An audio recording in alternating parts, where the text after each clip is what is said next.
Kin Squishamu and Tamazia.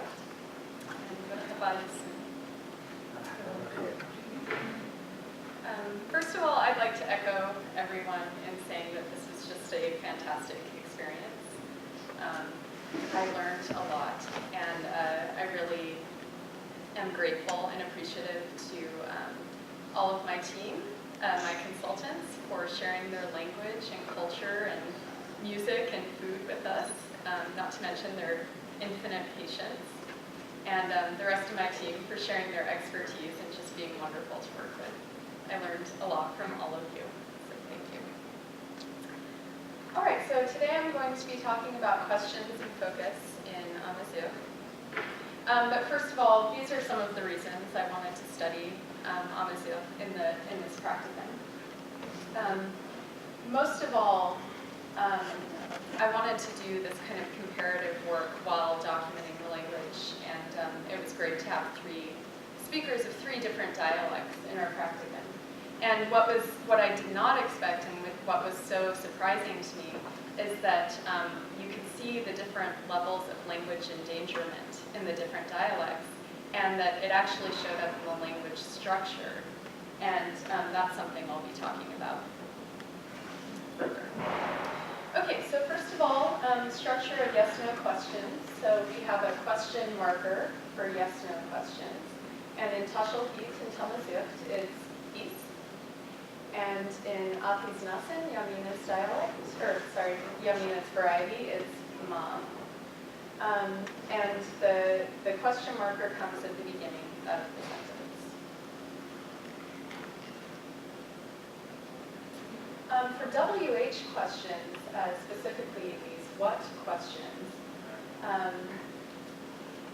in Tashal Heat and Tamazigh, there's a distinction between general what, like what is it, what are they doing, and specific what, which we could translate in English as which, referring to something specific. So there's a distinction for Mustafa and Abdusamad, but not for Yamina and her variety. So you can see the distinction here. And this is not really an akrab. It's not a prototypical akrab, but I just wanted to show an Amazigh bag. Okay, and these are some of the other question words in the languages. So you see that they're pretty similar. There's this ma prefix or ma element on most of them. And the speaker intuition is that that's what carries the question meaning. And then what comes after that is more prepositional in nature. It kind of specifies what you're getting at with the question. But you'll see that in Yamina's variety, there are two Arabic loanwords in this set of question markers. And actually, for Y, where she has two options, a native option and an Arabic option, she actually uses the Arabic form more often. And this is indicative of the encroachment of Arabic into the language. Okay, so just a brief summary of that.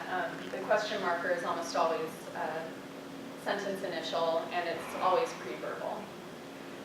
And then notable difference is the different markers for the yes-no questions in the varieties. Yamina has a different one. And very interesting is the fact that Yamina has this ma for all question types. But Mustafa and Abdusamad make a distinction for the yes-no questions. Another difference in distinctions is that Tashal Heat and Tamazigh make a distinction between the what and which questions, whereas Athis-Nasin lacks this. And this might be indicative of grammatical leveling of grammatical distinctions. This is something you see in language endangerment. Very common phenomenon. And the use of Arabic loanwords in some of Yamina's question words would support this view. So that's some of the structural evidence of language endangerment that we discovered. Okay, really quickly, just a discussion of focus. Information focus relates information to the preceding discourse. So you have these notions of global focus and narrow focus. Global focus is just a statement that can be uttered out of context. No part of the statement is more informative, really, than any other. So, for instance, the answer to a question, what is he doing? You don't know where he is or what he's doing. Someone can answer, he's shearing the sheep, and that's informative in its entirety. Narrow focus is when you want to highlight one piece of information. So, for instance, someone could ask, who made Harira? And someone would answer, Isa made Harira. You're asking who made it. You don't care when it was made or what it was made of. And so one way this is achieved in Amazigh is to take the focused element and put it at the front of the clause. So normal word order in Amazigh is VSO, but when an element is focused, it comes at the beginning, and then presumably, I mean, this is the case in all the data, the following elements are in their canonical word order. So in this narrow focused statement, you have Isa coming first in initial position, but then it's followed by this complementizer A, which roughly translates to that, and then a relative clause. And so in English, you could actually translate this as either Isa made the Harira, emphasizing Isa, or it is Isa who made the Harira. There's no morphological distinction between those two in Amazigh, where there is in English. That's the way you focus things. And this is a bowl of harira. It's a delicious Moroccan stew that they use to break the fast during Ramadan, which I'm sure everyone looks forward to having when they get back to Morocco. Okay, and Taylor mentioned before that we elicited the independent pronouns, but then never saw them again, or never heard them again. And that's because they only occur in these narrow focus contexts in Amazigh. So here, did I make Muha cry? You get the unch, which means I, or the statement, I made Muha cry. So you're focusing on the subject there, so you use the pronoun, the independent pronoun. And this is just, my teammates will appreciate that. Skin muha, jimhuan muha tranquil. Okay, so what next? Well, focus is a very complex phenomenon. It's not just as simple as global and narrow focus. There's a lot of gradient. So there's a lot more to explore. Also, it would be interesting. I wanted to initially look at the prosodic correlates of focus in Amazigh, but when you're just focusing on transcribing and then figuring out what's being said, that kind of goes out the window. But my impression is that there's higher amplitude and pitch on the focused elements. But I think length might play a role, and also I think I was hearing kind of larger scale pitch contours in the statement as a whole. So that's something to investigate. And we collected a lot of natural discourse over the course of the practicum. And so that would be a really great place to start examining the encoding of focus, topicality, information structure. This is just a list of some of the discourse we collected. So we have a folk tale from Amazigh, we have a song from Yamina, and The North Wind and the Sun, a very common passage for comparative work. Chris will be talking about Frog, Where Are You? Very soon. And then we have personal narratives, scripted narratives, and question and answer dialogues, and isolated pairs. That's all.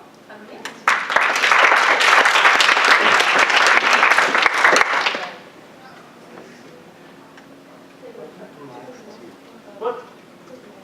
Yeah, well, I'll talk just a moment. Domestically over. I was going to talk on copula stuff, but that was really something I got randomly did at the very end. We were sort of shuffling things a lot. Chris and I were overlapping for a long time, talking about adjectives and other modification stuff. And then Chris picked up this really big cognitive frog story, which we'll look at in a moment. Anyway, I wanted to say I just came here with sort of the goal of my goals of sorts was to just touch as many things as possible, because I just really wanted to experience language documentation for the first time. I wasn't like a linguistics undergrad, I was kind of undergrad, so my linguistics experience is a little more limited and limited on these things. So as a result of that, my teammates probably realize that I've kind of been like interfering in all of their projects rather than doing much of my own project. You'll see later for the map thing, I did this phonetics survey, and one thing I really did want to look for, and was alluded to in some papers, was whether there's a class of functional adjectives. It's kind of a questionable term. A lot of people use different terms for it, but adjective, like they're really more common than lexical adjectives in a sense, because as you notice, we have these more nouny things in Amazigh, and functional adjectives really can't be predicated; they're always attached to the noun. I haven't found them; probably might not exist, but haven't had a chance to go through a lot. So I did learn that eliciting such an abstract concept is almost impossible. So that was my lesson. Beyond that, the things I had in my presentation were just data. So for the purpose of moving on, it wasn't anything super interesting. So would Chris like to tell that story? Well, we're going to what? Map, I think. Oh, map first. Oh, sorry. Yeah, I don't know. really quick. Yeah. It's 8 minutes left. Yeah, it'll just take me like 2 minutes.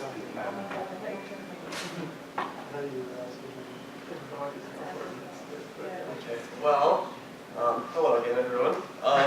Amy was very helpful and gave us a demo with how to use LLMap for the purpose of linguistic map construction. And so, over the past few days, in the midst of wrapping everything up, we sort of collected data from as many people as possible, just a little sample, and used it to construct a work in progress, but a map for displaying all of this data along the dialect regions. So you can see here on the left side, we have the categories that I kind of loosely grouped everything into. We've got some lexical items, we've got just a very little bit of raw phonetic data from Taylor, and then we've got a couple morphology things. And so whenever you select one of these, there we go. These need to be refreshed. But if I select all these again, it's a little finicky. But now each of these points are associated with one of our speakers. If you mean his dialect here, Mustafa's here, obviously Salon's down here. And then whenever you select one of these, you can just go ahead and see that is an inconvenient location. There we go. For all of these features I've selected, here's a data set illustrating environments for spirantization. And since this is Abdusamad, there's no spirantization, but it's just for contrast. And then you can see adjective words and body parts, etc. And so then if I compare with, say, Yumina's dialect for the same data set, you can see all the same words, but with all the spirantization environments shown, so you can see the differences there. This is still obviously a work in progress. My goal is to greatly expand this, include as much data on this as we can for the purpose, not only for the purpose of linguists, but to have something to share to the outside world. And this is something I have just been wrestling with this, but one thing I would really like to do, and I'm not sure if I can do it yet, is have so that instead of displaying one dialect at a time, if I could select, a lexical item and have it display on all of the map locations instead, so that you could do a really quick comparison, sort of cross-sectionally like that. So this is the map. I think it's public right now. I'm not sure what it's listed under at the moment, but I'm going to find out and then just send out an email to everyone so that hopefully everyone can take a little closer look at this. You can put the link up on the website if you like. Okay, yes, that'd be great. I still don't know what the exact URL for it is, but. Let's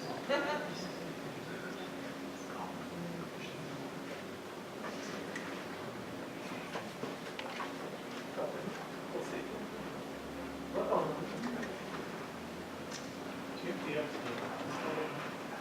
Yeah, right click it. Yeah. I mean, right click the.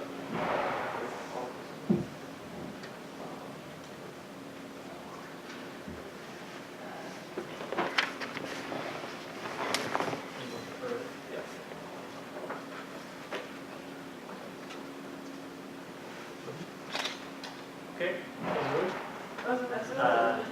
있는 Chris Guido and King Skushmo Dangzil. I am Chris Guido and Amazigh group, and I'm going to try to keep this really short because the movie will go a little bit over time. So I'll just tell you about some of the difficulties we had when working with the frog story. Because we were working with 3 different varieties of the frog story, it turned out to be very interesting. And because there's so many languages spoken in Morocco, there's a little bit of English, a lot of French, a lot of Arabic, and then, you know, all the different Amazigh varieties. So we really, really had high hopes that we could put in a whole bunch of subtitles in all 3 varieties. It turned out to not be the case. It turns out that it's a lot more time-consuming than you think working with video. So, well, unless you've already worked with it, you might already know this. So anyway, with that said, we ended up making basically one video with 2 different subtitles. And for the, because the video is about 6.5 minutes long, what I did is I put the first half with English subtitles. So all of you will be able to understand at least the first half of the story. The second half will be in Tikina, which is the script that we talked about earlier in the presentation. And you will kind of have a gist of what's going on based on the pictures. And there will be a few people in here who can actually do it. So with that said, is the volume okay? Oh, I don't think so.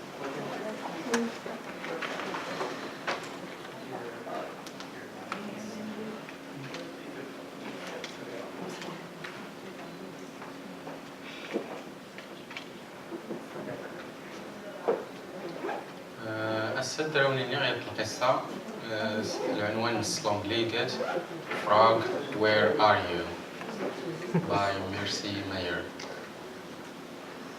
العنوانيت نقدر أسنني ستشلحيت تيقات أقرو منزاك أقرو منزاك ينوس يدين الدري نتدي يدمس يثانيا نقرو قلت قيت القرعت فرحان فيس بزاف اللي لعبنا اللي قوحلن كورد لعبنا اللي قوحلن دان صافي يقولن يقولني يدي يقولن عال يقولن السنين سن كورد يقولن يفوق داينا نقرو قلت القرعتنا اللي كسيان يفوق إلى وراسن كيوض كورد فاق من الصباح كيفان دا قرو نسني دا ورتدي فين قلت القرعت كيفان تيد يلوال كيما تعجب ما سيدا إن كان الدراري يتقلب بالبوط النص ورقيس تيفي إيدي بزمنا قصاص الناس قلت القرعت رقيس يتشوشو ريت تشمم أنا تغار قيلا ورتيفين قوق نسون تقمين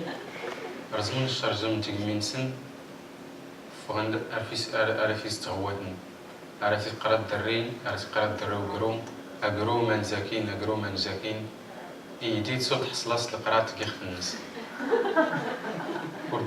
كورد تسول تحصلاص القرعت كيخ في الناس ريت حوالي ديك سيما حيدار ديك الشرجم كورد داك الشرجم يبقى الدري قد سيدي الناس تعجب ما راسي وقعن إما حرص كورد دري ديك الشرجم الرزات القرعت الناس يلصقن الرزات القرعت الناس يلصقن صافي يا درس الدري يا سيدي يا حضنت أرتي تلغي يدي كوردورتي فين تما تقمي نزغن تسقال الغابة السودان تسقال الغابة يقرا الدري وقرو أقرو من زاكين أقرو من زاك يدي قيمة ريت تمنات كان سنة الزوا ريت شمامة دكانت إزراد درية تقجيت إزراد درية تقجيت قزدار سيمي أرقرا يقرو أراسي قرا وقرو الناس تقجيت الناخ أقرو من زاكين أقرو من زاكين إيدي إزرايا نغرين تزوا يقيم في 6 أيام كوردا يقرا الدري وقرو تقجيت الناخ يفغاز دقيس ينزربوع يفغاز دقيس ينزربوع السيوت يدي قيمة يدفع يتشطى شجرة الناك قيلا يناني غيرين تزوا استدفاع ماشا صدر مشاكل سياسية تميمت يصدر دي يدي غيرين نان تزوت يصدر دي غيرين نان تزوا وكان الدري يدوس إغليسية الشجرة قال لي لا نقجي أرقيس نيت من هذا يزاز يسيفيا قالوا الناس تفغاز ديال تموكا قوقجينا غير الدري تصدرتي ديكو فلان الشجرة شكون تسيو تصافي تصدرتي يدي اللي دي صدرنا ناني غير انت الزوا تبعا تزوا ماشي تقسمتي ما حتى الور ماشي ور تقسمتي بقد تفير موكا اتبعت الدري اتبعت تسكن يا النزرو يا خاتها تفير تكازون ديك تراس تسعة انت بريد ندير لي قرايات اقرو الناس يماح درينا وغليسو فلان الشجر غير تبدا وغليسو فلان ينا نزرو قدير ليك تبدا موكا يماح يتفقانسين وكشدانا يقراي يقولوا الناس من زاكين يقرو من زاكين يقرو اكشود النار قد في الدري يبدا فيس ساعة ماشي يكشو ضاينا يسكاون نيات الغزالين يماح تسيت الغزالة سيخ الناس يدي يسودار يتقلب بداو يزران سوقرو أي نيش نتياف تسيت الغزالة سيسكاون الناس عرفيس تزيزيل اللي كنت تسلكم 8 الحافت يدي تبعتن أرقسني تمنات قوعالنا مرافيس تسكرد الغزالة تسيت الغزالة تقرتي سلحافتنا انت ولا يدي الناس تقرتنين سيت سنسين ومان تقرتنين سنسين ومان ينضغر يزوند كان الودا مزان زوند كان وسيفة مزان يضرني يدي ولا وعاد سينان ومان كورد نكرن سمعاني كالحس كتوردين ينوك الشوط من الشجر يدي ولا يعال سمعنا سين زوندك سمعني يا الوال يقان زوند أول نقولوا نسن فرحان كورد سمعنا والنا يمح إن يسو علي يدي الناس إن بلي الحس ماشي وري السيود النار اللي سمعان يما حاولين نشوف لانوك الشوط نار الشجرت رن تمنادني تسقيادن هذا زير ما تاونا يسمعان كورد نسكر نتسقيادن نوك الشوط زران قيس سنو قرا زران قيس ينقرو يادنا مصان كانزون دارقاز تمطوط الناس صافي قيمنا رقيس نتمنادن زايد نيمح فغندا نسين قراي مزان قوغل سونا نسين الحشوش فغندا نسين قراي مزان إلا قسن وقرون نعالنا كورد تزرع وقروا عال يلاس الفرحت يلازم دي قرد داسي الدو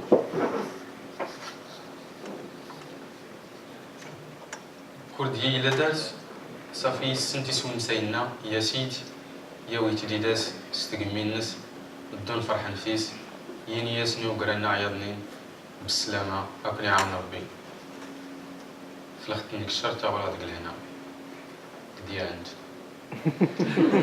okay thank you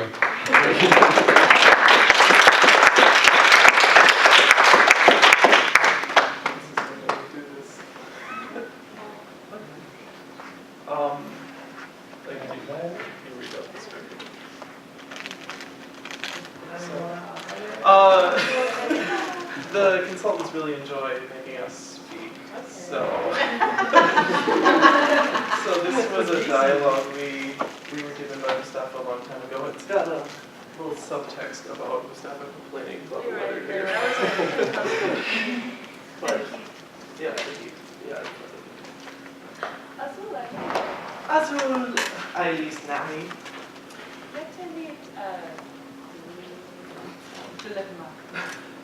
Ewa mam tenicha eto. Asu gasa mots lahma. Am Swiss am gid. Midlienda ian. Swazila shri lahma. Giletra behel. Ihu down Ailis Nami. Adu shien tuashu. Sanushan ur. Rehubat isu. Irbam khir. Azul.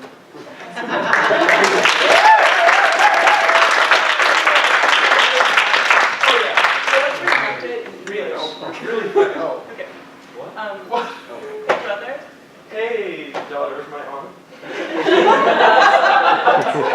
How are you doing with the heat? Oh, what can I say? It's killing me every day. It's hot both day and night almost. Well, I live in the mountains, and at night it's pretty cool there. Well, it's a pretty good situation you have. Well, why don't you take yourself and your family and come visit sometime? When it just ends. Yeah. Okay, so we're basically done, but we wanted to do something really quick for the consultants. We just did the frog story and we had all of them rated and recorded. And so in addition to a copy that we're giving to each of them, we also got them some gifts, which we would like to give to them right now.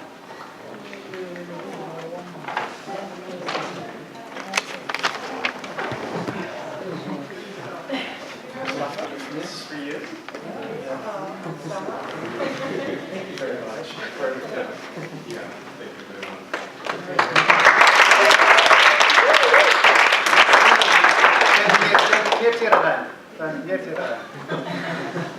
And just before we leave, I raised the question there with future perspectives for this practicum, and the idea really was born here in Kansas or in Lawrence. Because the experience was so enriching and we were impressed by the type of work done here and how scientific and objective it was, we are planning to start a practicum in Morocco. It will, because given the fact that we realized, I really got convinced that the Amazigh variety should be actually, if we are to standardize the language, should be the form to be used as the standard form. Because Mustafa was really the transition between myself and Aksamad. He has things in common with the Tashahit area, but he has things in common with the northern varieties as well. So we are planning to have hold an Amazigh practicum in Morocco next summer. We'll be giving, of course, priority to the practicum, the Amazigh practicum members who are willing to come. But we are also offering it to all people who have attended the practicum, whether it's the UDA or the Churita practicum, and who are really interested in discovering Amazigh and discovering Morocco. It is going to be, we are not yet fixed, but it is going to be somehow towards the end of May and a month or 3 weeks program with locally we will be taking care of accommodations and everything. All what the participants should take care of will be their plane tickets. So this is a way for us to establish a tradition, because we think that through doing this, we will somehow make the people aware, the community, because the Amazigh area is actually the ideal area where things can be done as long as the weather is concerned, but also the location, because it is surrounded by plenty of Amazigh varieties and tribes. So it is going to be a linguistic trip, but also touristic trip. A real life in the community with all its aspects. We try to give a taste to the people who took the Amazigh practicum, but we welcome whoever is willing to take part in it. Now, what we need to know is that we would like to launch and make sure that people are interested so that we start the procedure to look for sponsors and to start the procedure with the local, of course, authorities as well, and try to somehow start organizing. It will require a lot of organization. So whoever is interested, you have our mails. So welcome to all of those who are interested, and send you your money. Thank you.